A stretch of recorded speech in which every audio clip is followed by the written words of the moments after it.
Bienvenidos al curso de Ingeniería 2. Estamos en la semana 5 del curso con el tema del cálculo a la capacidad soporte de los elementos de mampostería reforzada a las cargas verticales. Mi nombre es Cindy Girón. El objetivo que tenemos de la clase es determinar las capacidades de soporte de los elementos que forman parte de la mampostería reforzada. En primer lugar, debemos conocer las propiedades geométricas y estructurales de las paredes. Vamos a basar todo este cálculo a través de la norma de seguridad estructural 7.4 que tiene por nombre diseño de mampostería reforzada. El primer dato que se debe tomar como clave para definir la capacidad de la mampostería es el área neta de las unidades de mampostería. Entre ellas podemos ver la definición de qué es el área neta en la sección 2.1 y la simbología de esta en la ecuación 5.1, 5.1-1. Y vemos aquí que el área bruta es el área que se genera a través del largo por el ancho del bloque y el área neta es la diferencia entre esa área bruta restándole los huecos que tiene nuestro bloque. Vemos de que el área neta se calcula a través de K sub n por el área bruta y donde nuestro valor de K sub n se encuentra entre el rango de 0.50 y 1. Es una característica geométrica de la sección horizontal de las unidades de mampostería que indica la proporción de vacíos, el K sub n, y el valor mínimo que se puede permitir y que se toma como parte de criterio del que está haciendo el análisis estructural es 0.5. K sub n es parte de las especificaciones de las unidades y deberá comprobarse en los ensayos de las unidades de mampostería. Es por eso que es importante tener en cuenta cada uno de los informes de la calidad de nuestros productos.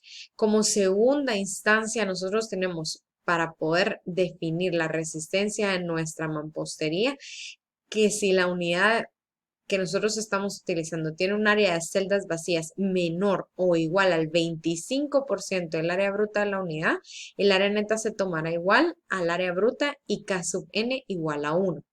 Entonces, las capacidades de mampostería dependen en segunda instancia de las características del levantado y se basará en el área efectiva, que será una modificación adicional al área neta como sigue. Y en este tipo de levantado se refiere a si nosotros vamos a utilizar un levantado que esté hecho por el hecho completo o el hecho parcial.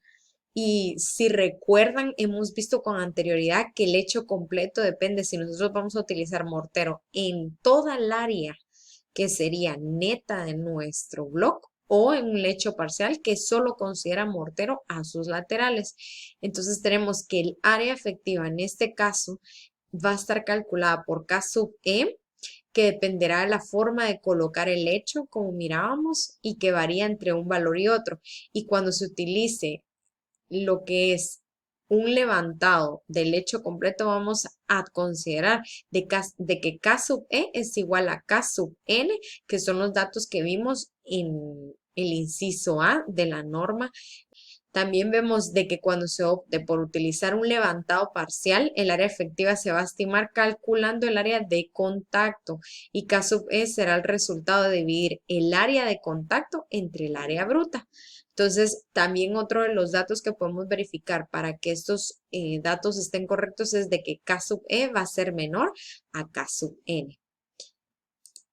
Seguido de esto tenemos de que también nosotros podemos calcular la resistencia de nuestra mampostería reforzada si vamos a utilizar un relleno llamado grout y este va a aportar al área efectiva porque al nosotros colocar rellenos a través de pines, nosotros vamos a generar mayor resistencia a nuestra estructura y tenemos que este se calcula a través de la fórmula 5.5.4-1, donde K sub G es igual a 0.0 cuando no hay relleno de grout o cuando la mampostería es sólida sin celdas. Entonces esto nos genera un área efectiva equivalente a la anterior.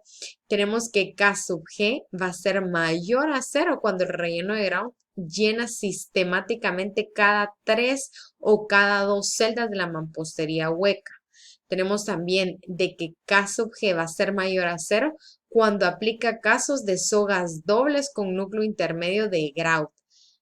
Cuando se refiere a levantados de soga doble es cuando colocamos dos blocks para generar un muro y ese material que está colocado intermedio de nuestros blocks es un grout y el grout no es un mortero, tampoco es un concreto, tiene diferentes tipos de proporciones y estos varían acorde a las diferentes bibliografías.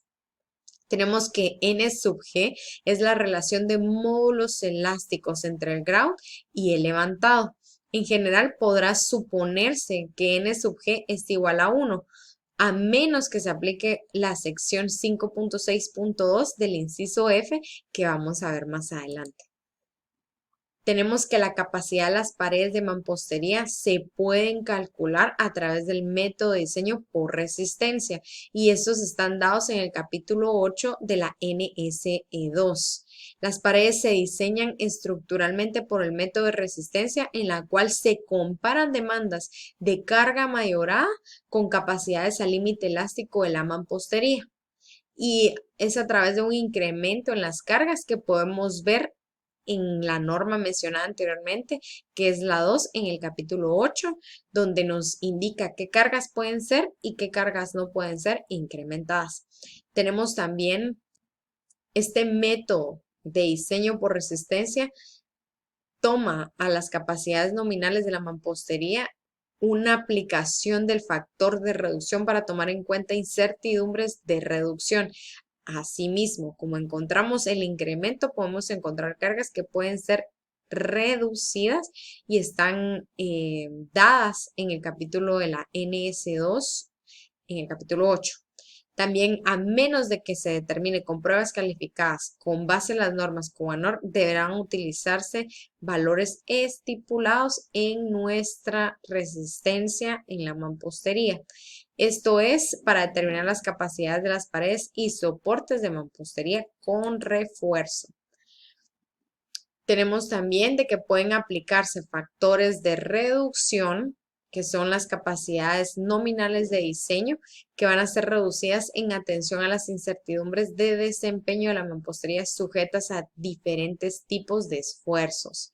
Los diferentes o diversos tipos de esfuerzos son los que nos van a definir a nosotros qué factor de reducción vamos a colocar. Tenemos también la capacidad básica de levantado. ¿Cómo calculamos esto? A través del 0.7 por la resistencia a la compresión sobre el área neta de las unidades de mampostería, según se estipula para cada tipo de unidad en la respectiva norma COANOR, que 41054 que habla de la resistencia de nuestros bloques acorde a la clase que estamos utilizando. Se podrá establecer F'M, que es la capacidad de resistencia de nuestro levantado, mediante ensayos de prismas de levantado conforme a las normas NTG.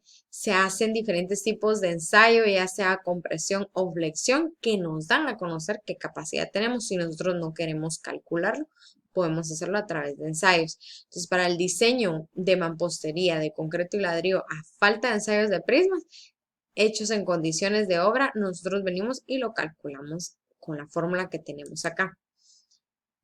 Ahora, la capacidad de resistencia a la compresión del grout para unidades de concreto de clase A o superior, la resistencia deberá ser como mínimo del grout 210 kilogramos centímetro cuadrado. Para unidades de concreto clase B o menor, la resistencia deberá ser como mínimo 175 kilogramos centímetro cuadrado. Y para mampostería que está elaborado de barro cocido, la resistencia a compresión de nuestra mampostería va a ser 245 kilogramos centímetro cuadrado como mínimo, pero no va a exceder los 280 kilogramos centímetro cuadrado.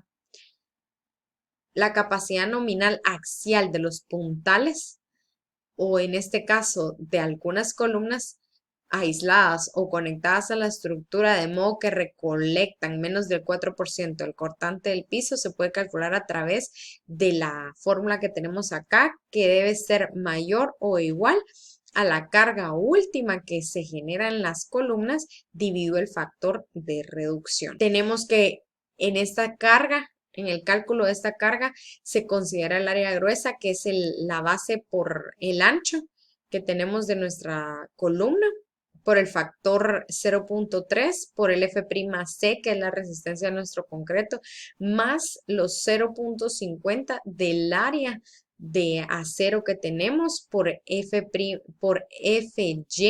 que es la resistencia de nuestro acero. Tenemos que las columnas de mampostería pueden calcularse a través de esta fórmula, pero que por razones no estructurales se requieren columnas de sección mayor a 30 centímetros por lado. Las columnas se pueden construir en mampostería con unidades huecas, que pueden ser con morteros de lecho completo, rellenas de grout, celdas perimetrales o refuerzo. La sección podrá ser totalmente de mampostería o con núcleo hueco o relleno de grout. ¿A qué se refiere con estos términos? A que nosotros podemos generar pines que son considerados columnas que van a resistir cargas verticales. Entonces, al momento de tener ese tipo de levantado y ese tipo de columna, nosotros tenemos que considerar que el cálculo va a ser diferente.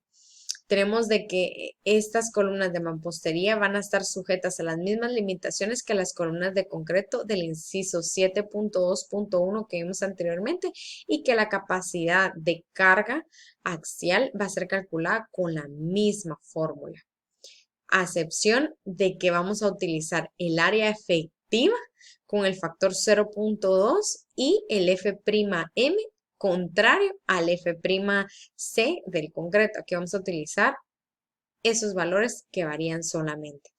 Tenemos de que la cuantía vertical no deberá ser menor de 0.0075 y no deberá exceder los 0.015. Tenemos que el mínimo número de barras deberá ser una por celda rellena y el acero será de clase A706 o A615.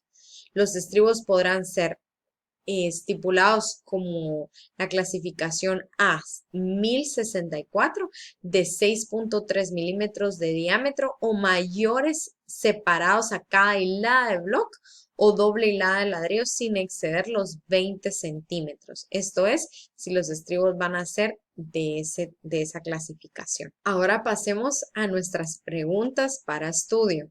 La primera de ellas es, ¿cuál es el primer término que nos ayuda a calcular la resistencia a la mampostería reforzada? Como segunda pregunta, ¿cuál es la fórmula para definir la resistencia a compresión de un muro de mampostería? Como tercera pregunta, ¿cuál es la fórmula para definir la capacidad axial de una columna? Cuarta pregunta, ¿qué comparación se utiliza para diseñar estructuralmente por el método de resistencia? Quinta pregunta, ¿qué diferencia existe entre el área neta y área bruta de un bloque? Sin más que agregar, muchas gracias por su atención.